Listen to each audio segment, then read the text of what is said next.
Hi, and welcome to the Boat Princess podcast. My name is Nicky Vaux, and I'm your host. I'm a boat owner, a marinas owner, an international conference presenter, and a huge advocate for boating. I'm sharing the stories from every nook of the boating industry with the intention of encouraging more women to join me and for more women to get behind the helm too.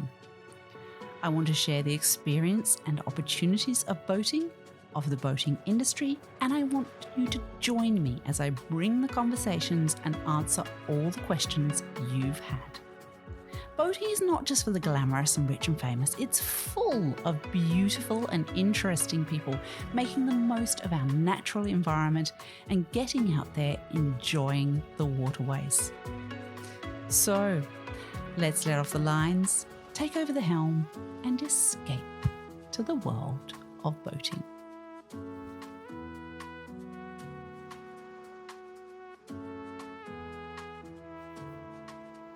Hi everyone, and welcome to another episode of the Boat Princess podcast. Now, today is a privilege for me because I am interviewing someone I hold very high in this industry. She is what I call a legend of our industry. She's very humble about that. She won't let me call her that, but I'm going to call her that because it's my podcast, so I'm going to call her that. So Michelle J. Goldsmith, the wonderful, incredible Michelle J. Goldsmith, welcome to the podcast. Thank you very much, Nikki. Thank you for having me. And I would say from one legend to another. Oh, God love you. See, that's the kind of woman she is, yeah? So interesting, Michelle, on your LinkedIn, Yes, you put yourself down as an artist, media brand leader, and seeker. That's how you describe yourself. So in your mind, you are primarily an artist then, aren't you? I am. Yeah. That's what I studied. That's how I view the world. And I'm a painter by trade. That's how I grew up. I am a visual thinker, as my professor in college would tell you. And it served me well because it's the creativity side of what I do that gives me the most satisfaction. Yeah. But you also, you've been in this industry for a very long time. Tell me how you first came into the marine industry. So let me finish answering your first question. So Yeah. it says that I'm an artist, Yes. a media brand leader, which Yes. I am, and a seeker. Yes. And the seeker in me seeks adventure, seeks unusual experiences, seeks living life to the fullest, and seeks beauty in everything. So if I say seeker, that is why I say seeker. And as you and I both know, I tend to look for epic challenges if I can, whether it's doing something for the industry or getting to Everest. I started in the industry. I was actually working in another industry and my company was sold. And it was sold at the same time that my father's company, which was owned by a company called Chemtainer in New York, was looking for an operations director. And I walked in and said, let's give it a try. And they said, well, you're a woman. And then they said, but you have the right last name, so we'll give you 30 days. And that 30 days turned into 10 years.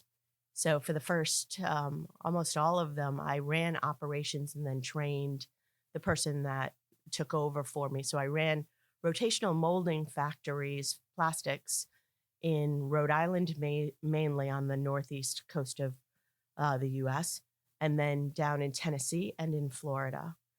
And at that time, because if you wanted product out of the factory, you were calling me, I got to know most of the leaders from the boat builders and the aftermarket companies.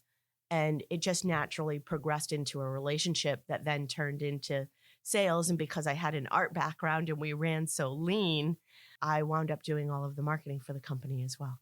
Wow. So they're still using the logo that I designed for Todd. There you go. So when was that? I started in the industry in May of 1991. Gosh. So it's been 33 years and it's gone by fast. Yeah. But I've had such a strange journey, but I don't think I could do today what I do without having done everything that I've done before, because it's a knowledge base of the industry, the people within the industry, the way that things are manufactured, the way that boats are manufactured. I've been to boat plants from Kaohsiung, Taiwan to, Northern Italy and everywhere in between. I've crawled in engine rooms. I sold really technical products. So that background has just been invaluable to me. No one can kind of pull the wool over my eyes on product, so to speak, because I've seen and watched not only how they're made, but how they're used. Yeah, amazing. And I know you have very sort of fond memories of some of those companies you worked for. So Lipid Components, Master Vault, Power Products, LLC, all those guys. You really have a fond memory of working with those companies, don't you? Do. So I switched from plastics and T-nuts, making seating and holding tanks and water tanks, to electrical products. And I'll never forget, one of the first meetings I had was at Cruisers Yachts in Wisconsin, and their head of engineering was a nuclear engineer. And it was my first meeting. I was deer in the headlights. I had just started. I was less than 30 days with the company, and they stuck me in a room with a nuclear engineer talking about electrical systems. And I could hear the reps outside laughing. And it was that moment where you're thrown in the deep end and it's up to you to swim with the tide and understand what you know, what you don't know, and what you can learn. And in the end, that engineer wound up being a dear friend and wound up helping me. Yeah. And I also spent a lot of time on industry boards and those relationships and understanding the perspective of people in different sectors of the industry and how we come together for the better of the industry was really important. Yeah. And those friendships are really, you and I know, we have the privilege of getting to know each other and becoming friends. It's those relationships that are what are so special about the industry, and they shouldn't be taken for granted because other industries aren't like this. There aren't a lot of industries where you've known people half your life. So true. So true. And that comment there about art, I'm imagining when you sat in that room with that nuclear engineer, you asked lots of questions. I did. Yeah. And I think that is one of the fundamental differences between women and men, and not being negative to men, but they have egos and they kind of get in the way of them wanting to ask those questions and looking a bit naive or a little bit out of their scope because their pride gets in the way of that, right? But I know I as a woman and you as a woman throughout the industry, we've always asked so many questions and learnt so much as a result. So yeah, and that's why those sorts of friendships do develop and stay with you. And I constantly asked you questions because you've got so much knowledge. So yeah. Well, and the same for me with you, understanding, we were at lunch yesterday and I was asking you about how, how your market works within Australia and the different pieces of it and how they come together. There's always something to learn. Being a continual learner is important as a leader. It's something that I really think is important. And I actually think it's really important to go outside of the bubble. I think one of the mistakes that the marine industry makes is that we stay within the shelter of the marine industry. Getting outside of that industry, I go to a conference every September that's completely outside of the marine industry, and to learn from people from Amazon and Moderna and Microsoft and Jose Andres, hearing about how he's running World Central Kitchen. It just broadens your scope and you get these ideas. There are ideas that I implement all the time that come from sources that have nothing to do with marine. But I think as we mature within the industry, there's less of that need to voice your own importance, so to speak, and to sit back and learn and to actively listen. And there's so much more that you can gain out of actively listening. And I think yesterday, Rhoda made that comment about body language, tone, and words, and that words only account for 7% of how we comprehend. I thought that was really insightful. Yeah, absolutely. And I have to say that doing this podcast has been the growth in my listening skills. Doing this podcast is incredible, and I really value it. And I've realized how incredibly good it is to be a good listener. Yes. You learn so much and you grow so much by simply listening. It's a wonderful, wonderful skill. It is. Yeah. Okay, so you've worked for those product companies. Yes. And you've really enjoyed what you've done there. And then you've somehow come into media. How did that happen? It was interesting. So I went from plastics to electrical, and then wound up with Mastervolt. I ran sales and marketing for the US for Mastervolt, and then global marketing for Mastervolt. And then they were sold, and stayed with the company through being sold to a US company and then to private equity, and then left. And I went to a company called Lippert, which I loved. I'm still in touch with their CEO and some of their senior leadership people. And it was a chance to bring a company that was one of the largest component companies of the RV world, about a $4 billion company, into the marine world, and work with them on, building product, building relationships, acquisitions. And it got to the point where I had done what I needed to do there and was looking for different challenges. I knew that I didn't want to move to Elkhart, Indiana, where they're based. And I had been doing the media buying anyway, and my predecessor at Trade Only was retiring. And he said, would you even consider this? And it was at a time that I really would. And I thought, how great to stay within the industry, utilize all the skills that I've had, because I was a meeting planner when I first got out of school. So even to use those skills, which I had used to a certain degree, running rep groups and distributor meetings and all of that, but to be able to use those skills, use the art skills, the relationships in the industry, and kind of package it all into media. And I went to the two men that are my sounding board, my mentors in the industry, and they said, media? What do you know about publishing a magazine? And I said, I know absolutely nothing. Isn't that fantastic? Yeah. I get to learn something completely new, a completely different aspect of the industry, but yet stay in the industry. I got some great advice because I knew I wanted to make a change, and there was no particular company that I wanted to work for. And a friend of mine said, think about the characteristics of what you want in a job. And my 4 pillars were, I wanted it to be creative, I wanted to lead a team, I wanted it to be global, and I wanted to be able to give back to the industry. So anything that I considered had to meet those 4 criteria. And when I had the opportunity with Trade, it just fit all of those so well. And I remember sitting with my now boss in New York, and I said to him, if you're just looking for someone to sell ads, I'm not your girl. If you're looking for someone to transform what that media is and push the conversation that the industry is having, then I'm your girl. Or your woman, I should say. And we agreed. And I'm really blessed.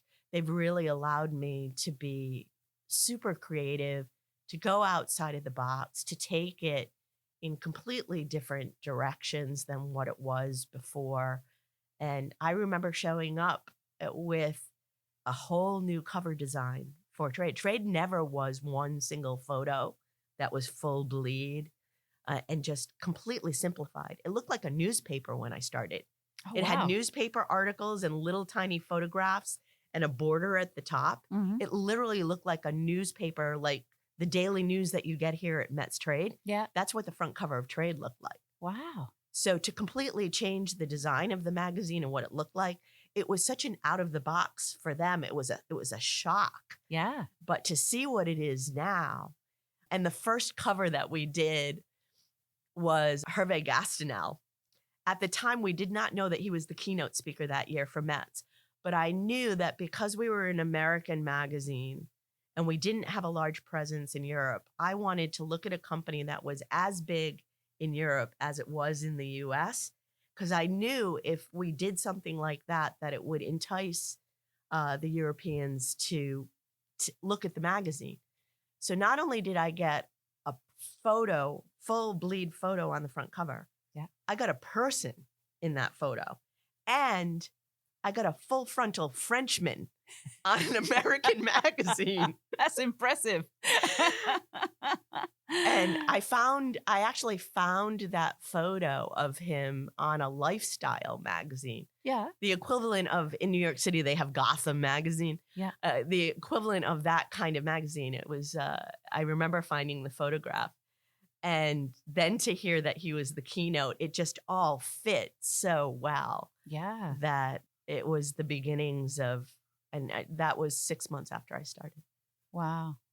So you've completely changed its look, its feel, you've modernized it to what it should be, and all that. That must be really exciting doing that. It is like that. It is. And you may not know this, but that when we launched that magazine, so that was the second full bleed cover, and the first one was for Ibex. That year, we also did our first live streaming from Ibex in 2018. It was before influencers. It was before TikTok was what it is, what it is today. It was before Ben Taylors and content creators and the kinds of podcasts that you're doing now. And Irene Dross came to our stand, which we took 50% of our stand and made it into a television studio. Wow. And cool. it was such a content-rich environment. To not be interviewing the leaders of the industry just didn't make any sense to me. Yeah. And I knew that the way that media was going to be consumed in the future was going to change. And so offering people different ways to consume that media was going to be important. And to be able to live stream, because we were live streaming on Facebook, because that's what was available. It was before it was Meta. Yeah. At that time. And Irene came up and said, would you do that at Mets? Because it didn't exist. Yeah. So we were the first ones to bring live stream video content to Mets back in November of 2018. Amazing. Yeah. So you really have 18 or 17. It was one of the two. 18. And November that's one of the 18. key things of staying successful in any form of communications and media, isn't it? You've got to stay ahead of the game of what the consumer expects. Absolutely. And where the consumer is.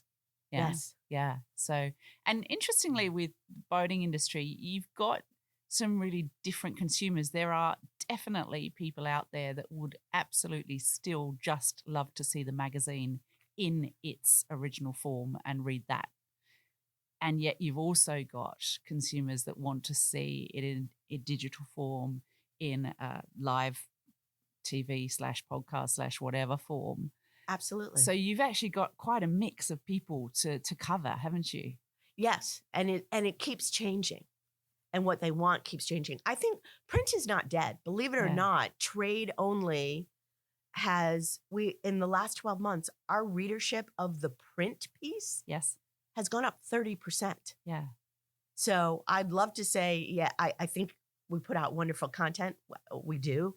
And beyond that, I think people are just realizing where they want that content to be. They said, okay, I'm going to be working from home now. Yeah. I'm not going to the office. So I'm going to have the magazine come to me. But we go out to 40,000 people a month. We're the only monthly trade magazine left because we consider ourselves a news organization. Our tagline is information to grow your business, because that's what we do. We provide information so that you can make better decisions about your business. And we take that responsibility really seriously. Yeah. Do you think that movement back to print is actually because of the nervousness that potentially what they're reading online isn't actually true, because of there is a lot of content out there now that is AI generated and isn't potentially actually real?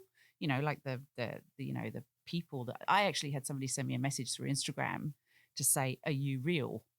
because they didn't know whether I thought I had more wrinkles than that, that they could see I wasn't AI generated, but they actually sent me that message. Do you think that's part of the transition back to print a little bit? I think it's a little bit different. First, I think the tactile feel, and we're a tabloid-sized magazine. So I think the tactile feel of reading a book or reading a magazine has not gone away. I think the demographics of who we go out to, 64% of our readers are senior level. So VP, SVP, president, CEO, founder. And you're getting into people that are, more mature, so to speak. And I think they're used to reading it that way. And they like to see the photography and the print that way. I think the other thing that's happening is people are realizing how much of our privacy has gone away. That people that are following us, they're using algorithms, they're learning about us. And that desire to keep your own privacy in certain ways, I think is growing. Where you don't want to be tracked. I just want to sit and read a magazine. Yeah. I don't want to be fed something because I read that magazine. Yeah. And I think to some degree that's happening too. Yeah, because online we're only fed what the algorithms tell us we want to see, right? Exactly. Whereas if you're reading a magazine, you can read whatever bits you're actually interested in, and you may be exposed to some things you didn't think you were interested in, but actually that's really interesting. I'd like to see that. If you'd like to look at sponsoring the Boat Princess podcast to bring your brand to an entire worldwide audience, from Turkey to the US, from Australia to the UK, from Poland to Portugal, then contact us at theboatprincess.com. We'd love to share your brand with the world. Yeah, and I think there's that luxury for those of us that travel a lot. I travel over 100 days a year. And that time on a plane where perhaps you can close the laptop and not work the entire time you're on the plane, but you have that quiet where you can open a magazine and it feels decadent in a way. Yeah. I think a return to that is a good thing. Yeah. And it's something you can do on a boat as well when you're out of range. Yes. Which is a nice thing. Yeah. And I think people, you see that people are taking diets from their phones and diets from social media. There's so much content coming at us all at once. I think taking that breath and maybe just being able to focus on one thing is something that people yearn for. Yeah. Yeah. That the digital detox process that's occurring at the moment, I think that's getting stronger because people are recognizing just how attached they are to their devices and how that's not necessarily good for them. It's like the new addiction of it's like smoking, as far as I can see, in terms of it's the new bad thing, really, that we haven't really worked out is a bad thing yet. And you know what I mean? To a certain degree, yes. Yeah. But I can tell you, I'll probably listen to when I listen to your podcast the most is when I'm walking. Yeah. Yeah. So I'll walk and I'll listen. And because to me, that's a great opportunity to learn. Yeah. Moving my body, I always feel better after those endorphins start going. You're out in nature somewhere. I'm really blessed that I have something similar to the High Line in New York. It's an old railroad track that was made into a walking, hiking, and biking path. Nice. That runs about 8 kilometers round trip. And it's 2 minutes from my home. So I'll go walk the 606 trail, listen to a podcast, get informed, have a bit of exercise, and then start my day. And it's interesting when we're doing that, when we're out in nature and we're walking, apparently it's a really good prevention of dementia and Alzheimer's and all those sorts of things because we're taking in nature whilst we're using our brain to walk. And if we're listening to a podcast as well, we're using it further as well. So, and I know I take in things a lot more when I'm doing that as opposed to driving or another way of taking in that media. Yeah, and I would tell you that as much as it's good for my body, for me, it's a mental clarity. Yeah. I get more ideas as I'm walking, and I just feel more centered when I'm done. So it's my zen. Talking of which, I know you work incredibly hard. You are a workaholic. I am. Let's face it, right? But I know you counterbalance that with some really strong adventures, if you like, that you've done recently. Can you share some of those with us and why you've done those? So I made a promise to myself as I entered my 50s that I would have one thing for me each quarter that was just mine. And it can be simple. It can be dinner at my favorite restaurant with someone that I really want to spend time with. It can be, doing a little spa appointment. It can be just taking time to read. It can be a short trip, a long trip, or it can be an epic trip. I like to challenge myself. During COVID, one of my favorite things that I walked 1,000 miles the year of COVID. Wow. And got to know my city. It was my mental sanity. I also did a virtual Camino de Santiago during COVID with people from around the globe. And we got an email every day that told us where we were going, the history of it. It had photographs. It was really fun. Yeah. And I started doing the Conqueror challenges that year too, which are a chance. You can still do it. Conqueror challenges, you can look it up. It's an app on your phone. And you can walk the Amalfi Coast. You can walk Mount Fuji. You can do the Camino. They have different trips, and every 20% of the trail, you get postcards from where you are, and they plant a tree or they remove plastic from the ocean. Okay. So it's a great organization. Yeah. So when 2022 happened, I decided to do a real Camino. I didn't have a month, so I couldn't do the full Francés route, but I did the Portuguese route. So I did 192 miles, about a little over 250 kilometers of walking from Porto in Portugal to Santiago de Compostela in Spain, which was fantastic. Met amazing people, most of which I'm still in my Camino family. I'm still in contact with. And that point when all that you have to worry about is where you're putting your foot next, and you're in incredible scenery, it was so joyful for me that I now crave it. And I decided to up the ante. I had always wanted to go to Everest since I'd read Krakauer's book, Into Thin Air.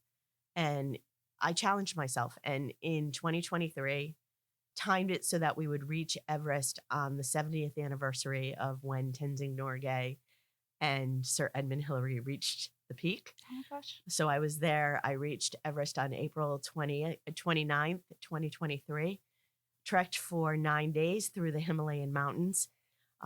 Couldn't shower for 8 days, took helicopters for the first time into the Himalayas. No showers, no heat.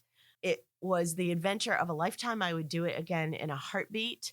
Raised money for charity as I was doing it and met extraordinary people.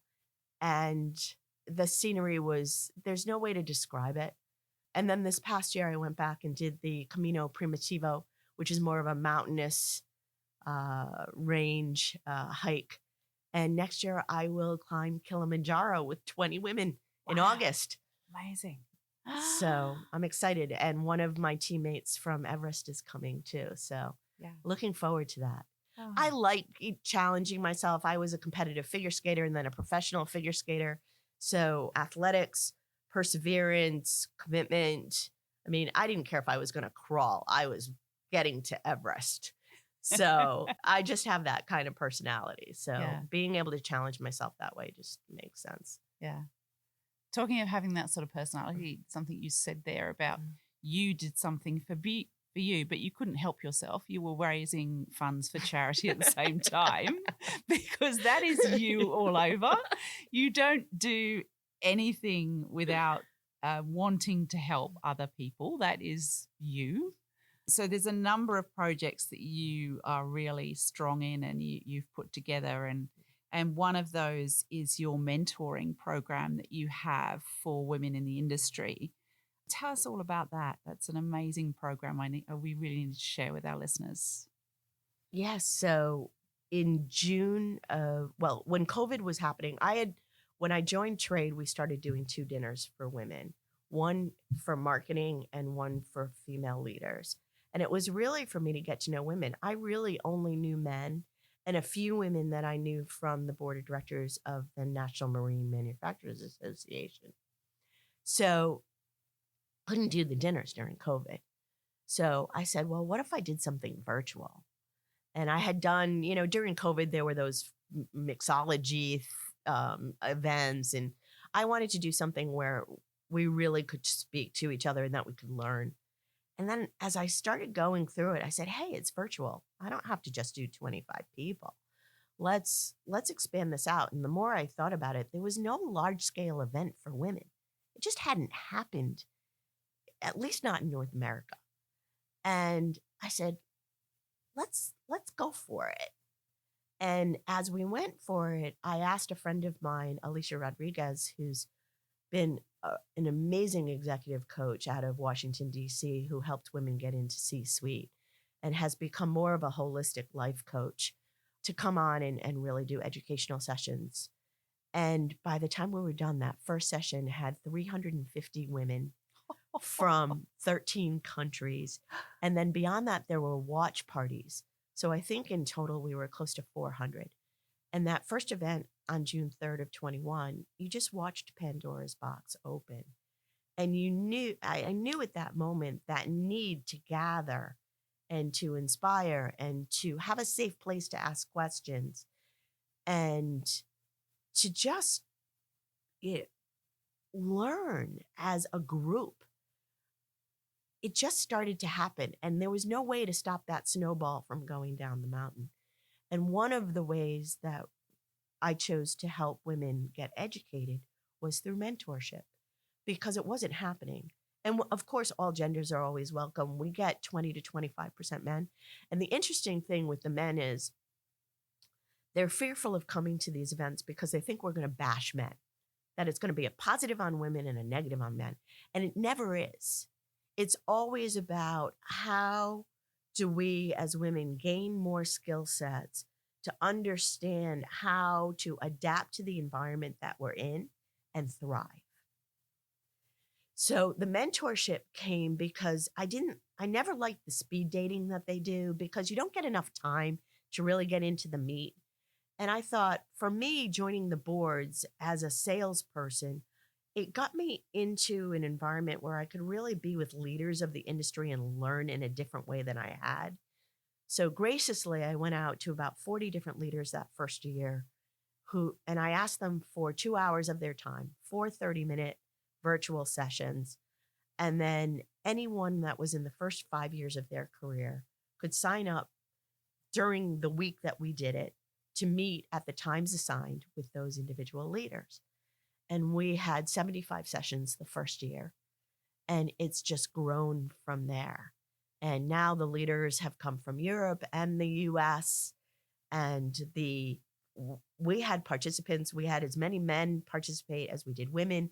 Last year, we had people all the way to South Africa that participated, from France that participated. So it's become more global. And last year, we added reverse mentoring. So 30 minutes for a mentee to ask a mentor questions, and then 10 minutes for the mentor to ask the mentee, so that people that are at that CEO level have an idea of what it's like for a young person coming into the industry. And it's not only young people, it's people that have been in other careers that are entering the marine space. I mean, we take for granted being in it for so long, just the abbreviations, ICOMIA, NMMA, MRAA, IFBSO. Yeah. It's a whole language It sure that is. you have to learn.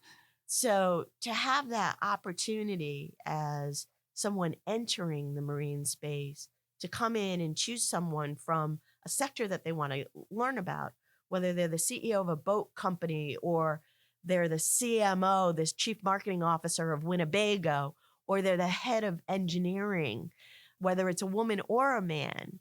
We have everyone from the former CEO of Brunswick to the head CMO of Volvo Penta that participate. So, and you and I spoke yesterday about expanding it to the APAC region as well. Absolutely. So, yeah. Last year we had, well over 125 sessions happen. Yeah. Yeah. Nona and I are looking forward to helping you through our networks. Yeah. Expand this incredible global initiative, because that's what it is. Yes. And really, because it is incredibly important. You yourself said earlier, you'd asked your mentors to help you with a decision as to whether you would go into media. And that's the sort of thing mentors can do. They can give you the other perspective of who you are and what they think you're capable of, because sometimes we don't necessarily allow ourselves to think we're capable of something. And a mentor can say, no, you can do that. So it gives us that extra energy to go forward with something perhaps we don't think we have the skill set for, but somebody else sees that we do. And I can give you some examples of that, but I can tell you that 90% of our mentors and mentees have stayed in touch with each other. Yeah. And as I speak to some of the people that are mentors, they have said that their mentees have sought them out at different shows. And one of the mentees that I had, she had two other mentors, and we all told her that if she wanted to build her network and really understand the industry, to go to IBEX. Yeah. And on her own dime, she went on her own with her own funds. She went to IBEX this year. Yeah. She came we did a women's walk at IBEX, and she came to the women's walk. She also went and saw one of the boat builders that was one of her mentors. And I'm actually talking to her because I'm going to have an opening in my team, and I think she might be able to fill it. Brilliant. So you never know what can happen in building a network that you know and that gets to know you and might recommend you for something else. Yeah. As Malin said, get to know people who would mention your name in a room of opportunities. Yes. Yeah, so true. And that women's walk, the women in marine events you do at boat shows and here at Met's Trade and IBEX and all those women's events you put together. I know you and I are both very totally dedicated to the cause that we're not bashing men. We're actually asking men to support us and encourage the women, because we need their support. We need their help sometimes to get. I know sometimes I need my husband's help in a meeting because if I say something, it's going to be treated differently to how he says it. Yeah, just because of the demographic in the group, sort of thing. So, and that's okay. You know, as long as you understand that, sometimes you can use that to your advantage. If you've got somebody in the room that's got your back. Yes. And then they can step in for you when they need to. So we actually need men sometimes to do that for us still. And sometimes they need women to do that for them in terms of bringing a completely different spec. They might be trying to explain something in a way that some other people in the room may not understand it because they're an engineer or something like that. And we translate it into something in a different way so that the people, oh, okay, I get it now. You know, so yeah. I think we can all help each other tremendously. But I know you sometimes get some feedback. Why do you have to have these women-specific events? I know you always say all genders welcome, but why do you still think they're necessary? Women make up, we don't have the exact figure, but it's around 3% of the population that works in the marine industry. And believe me, it's grown. And there are a lot of women coming into the marine industry. The question is going to be, will we be able to keep them? Yeah. There's something called the broken rung that, women get to a certain level, but then getting up to the next rung in the ladder doesn't happen and they leave. And I worry about that for our industry. I think it comes down to the way that humans interact with each other. If we interact with each other with respect and integrity and understand each other's strengths and weaknesses, women are incredible multitaskers.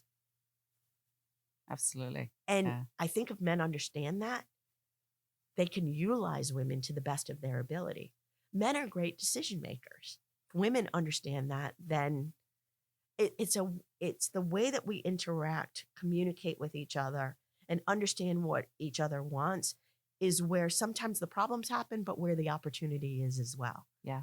And what I would say to you is I think that there's value in people gathering and learning from each other. And for women in particular, there are obstacles within this industry. For every man that's there to support you, there are men that are there as obstacles. It's just a fact of it. What I always say to women is the one thing that we always have control over, whether it's an obstacle coming from a woman or from a man, is that we have control of how we react. And my friend Alicia, who has done a lot of these women's events with me, she says, stop, breathe, give yourself one deep breath, and then respond. And the other thing with women is that they feel like they have to give an answer immediately. The one really good takeaway I have from Alicia is sometimes you don't have to. Sometimes the takeaway is, let me think about that. I want to give you a good answer. Let me come back to you. Yeah. They may say, when will you come back to me? But taking that time to think through sometimes is the best thing. And sometimes, I mean, I come from a Quaker environment where we believe in the power of silence. And sometimes silence speaks louder than words. Oh, so true. Yeah. Yeah. So I've learned that from my husband. He's very good in diplomacy and, really understanding people and working a room and all those, working a meeting, not rather than a room. I'm better at working the room than he's working the room. So we both have very different talents, but he sometimes says, just leave the ball in your court for the minute, and I think that's really, and that's the sort of thing we can learn from each other, right? We have totally different approaches to life. Men and women at the end of the day are different. And isn't that wonderful? And, yes. And we can bring completely different things to the table and deal with things completely differently. And if we all use our ways of doing that together, it's a rising tide lifts all boats. Exactly. So, exactly. And I've moderated panels that have been mixed between men and women. I just did one at IBEX for our workplace study. But I think for women having this opportunity to gather and feel that it's a safe space to learn and get inspired. When we did the first one, what I didn't realize until I read an article that one of the young women working for a different magazine had written, she said, what they didn't realize they did today was they gave us role models. Yeah. And as I was on the subway this morning and a woman from Germany said, I so loved yesterday morning. I need to tell you that. And what I especially appreciated was when they talked about what their strengths were, because it made me think. And I think people need to see people mirror themselves. So for women in this industry is only 3% to have an opportunity where probably the majority of the panels that they go to throughout METS, aside from this one, for the most part are male dominated, to go to one that's female dominated. I know there was a female founders. I know that it's expanded. There was a female yachting awards, which is great to see it thrive and expand the way that it is. At the Boat Princess, we have events, both online and in person, to network people in the boating industry and also to make women feel comfortable about joining us in the boating industry, teaching them, educating them, and making them feel like they're welcome. If you'd like to get involved in sponsoring any of those events, please contact us at theboatprincess.com. We'd love to hear from you. I'm very intentional in what I do, as you know. Intentional even to the point of the charities, which I'm very excited about Room to Read for next year. The charity that we'll be supporting for the women's event. But I'm intentional about having different generations on that stage, having different sectors of the industry on that stage, different positions and titles on that stage, so that people can learn from just a really diverse group of women in there as well. Yeah, no, it's a brilliant program. And I really congratulate you on you. Because you put a lot of work into that. Yes. You really do. A lot do. of work to make it seem like it's completely effortless. Yeah, exactly. Exactly. How true is that? And you're going to be putting together a new magazine as well, aren't you? For women? Yeah. I'm really excited about that. So I've wanted to do up the ante when it comes to women in industry. I decided to do a Women in Marine magazine that will polybag with our June issue, and you'll be able to read it digitally as well, where we will profile different women in the industry. I'm still dealing with some new concepts, and that has also got a charitable component to it, and that will be partnering and raising funds for a charity. We'll be working with raising funds for the International Rescue Committee's Send a Girl to School program. So really looking forward to that in June. And we want it to be a celebration of women working in different companies. So we hope that whatever companies take space in the magazine, they use it to celebrate the women. I'm calling the magazine Impact. Yep. Because I really want it to be about the impact that these women are making on pushing the industry forward and pushing their companies forward. Yeah, so good. And explain to the listeners, because you explained to me yesterday, and I was amazed by that charity, that the contribution is so little to make such a difference, really. Yes, it's around $60 US to send a girl to from a refugee camp or an emerging country to school through their program, which is just amazing. I've done it for close to 20 years now. I've supported that charity. I had 2 aunts that were school teachers, and in their honor, after they passed, when they were alive and after they passed, every December I made a donation to send a couple of girls to school each year. Yeah, so amazing. Yeah. And the Room to Read charity as well that you're doing at the events, that's another amazing charity. Oh my God, Room to Read. If I had thought about it first, I probably would have done Room to Read for both. I'm glad that we'll support 2 different charities, but Room to Read, go to their website. I believe it's roomtoread.org or roomtoread.com. You can try either one. First of all, the people that work there are amazing. You can watch they did a video content on 6 different girls that had tremendous obstacles. One of them, unfortunately in some of these countries, they can't afford the cost of keeping the girl at home, and they wind up having a dowry, that they receive in order to be sold into marriage. And one of the girls said, "Please give me time and I will pay for myself to stay with the family." And she wound up planting a garden and figuring out through Google and the internet how to develop irrigation systems on the land that her family had. And not only was she able to stay with her family, but the garden that she built actually created produce that they could sell at the marketplace. And it became a revenue stream that made the family more prosperous. So to hear stories like that, and Room to Read not only works with girls and local NGOs and charities on the ground, but with the governments as well. They just do extraordinary things, and so happy. The event that we do here at Mets is a free event. It will always be a free event.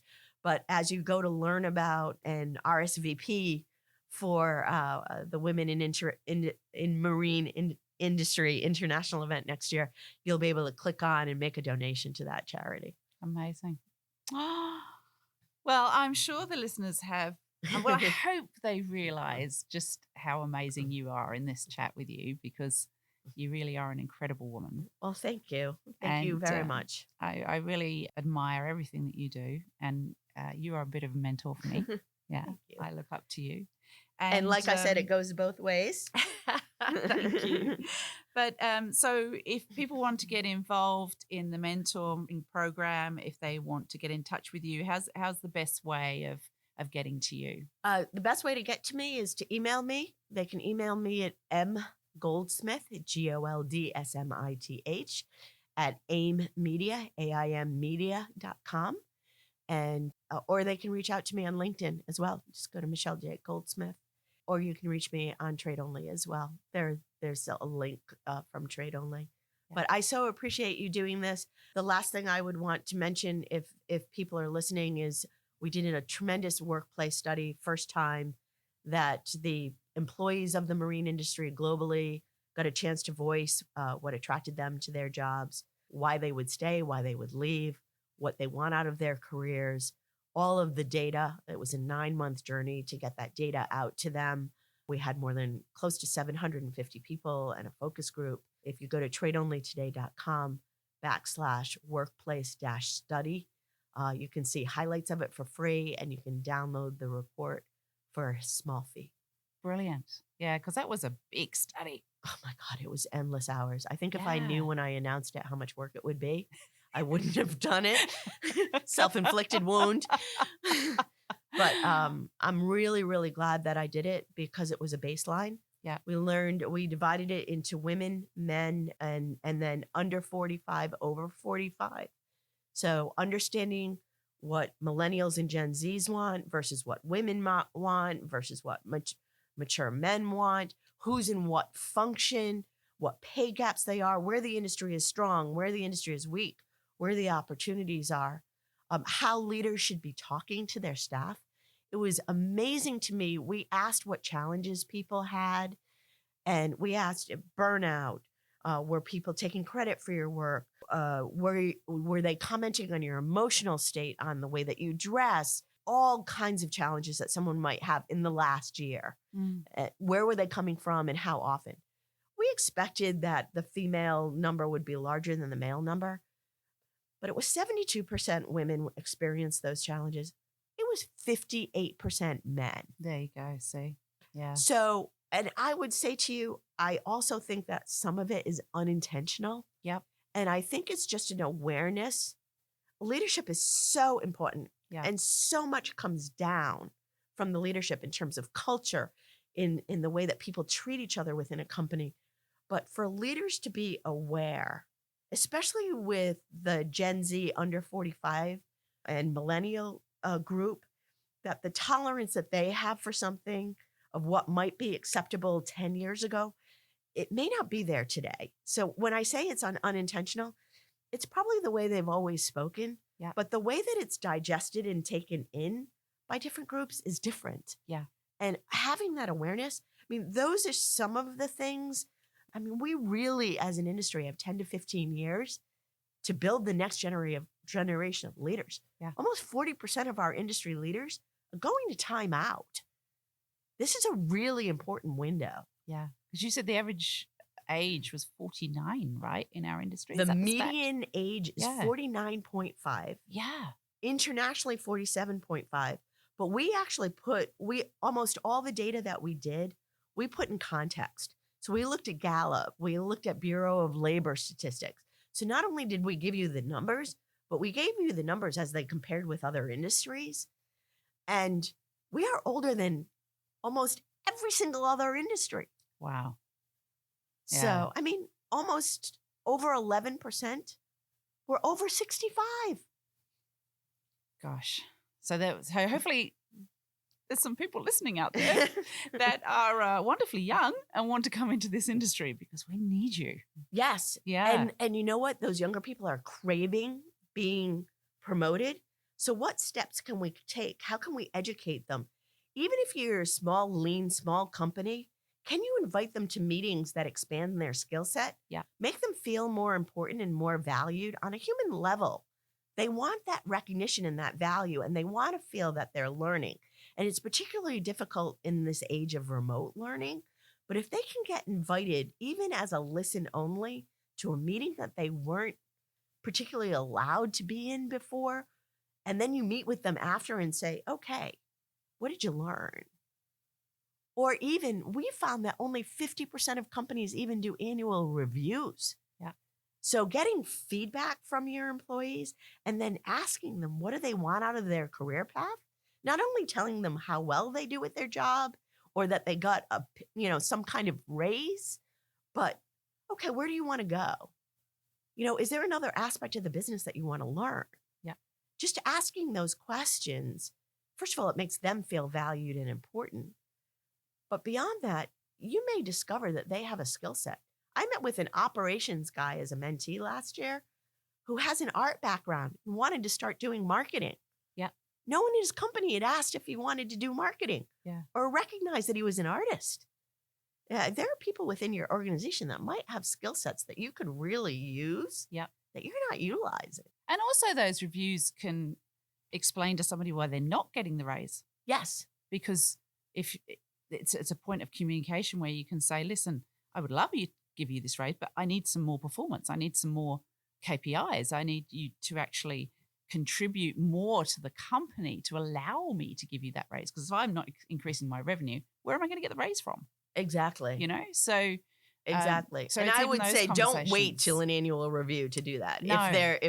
You get more out of positive reinforcement and recognizing weaknesses as they happen and correcting them as they're happening than waiting a year to tell them. And I wouldn't be afraid to tell them that either. You give them the positive reinforcement and then you tell them where they're weak and how they can move up from there. Yeah. And how you can help as a leader.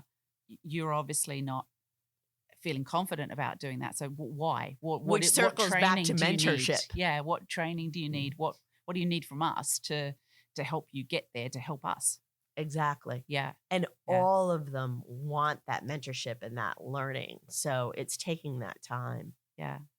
And the other thing is when you were talking about, people saying things they don't necessarily mean, that there's a lot of bias in the senior generation that is completely different to the bias of the younger generation. So we need to observe our bias as well. Oh, yeah, okay, that I said that because my value is of that, because that's how I've been brought up or how my generation was, or all those sorts of things. Your bias is completely different. Well, and it can be something really simple. It can be something where they feel like it's endearing, like they say dear or sweet. Yes. Or something that says, good job, good job, dear. That kind of, and the way that people can take that is as an endearment, but they could also take it as being condescending. Yes. And putting you into that, you're a weak little female that needs that pat on the back. You've got to be really, really careful with that, treating them as much as you think it's an endearment, it may not be taken that way. Yeah. So language is really important too. Language is really important. Yeah. Yeah. We got back into it again, didn't we? I know, we did. Okay. And, so good to talk to you, Michelle. Thank you so much for being here. Really appreciate your time. Thank you. Thank you for everything that you do, because I know as much as you wanted to talk about me today, we could have spoken for an hour and a half about all of the things that you do for the marine industry as well. Oh, bless you. Thank you so much. Thanks for listening, guys. I hope you've enjoyed this as much as I have, and we'll see you on the water soon. Have you followed me on LinkedIn as Nicky Vaux, the Boat Princess? I'll be posting details on what's going on in the boating industry, and you can also connect with me if you'd like to be a guest on the podcast and share your business story. Well, it's been lovely to have you listen out there, folks. I really appreciate your ears. And if you'd like to get in contact, just follow me on Instagram at The Boat Princess, and perhaps leave me a comment on today's picture of our podcast so that we can get an idea of what you thought about it. That'd be lovely. Take care, and we'll see you on the water soon.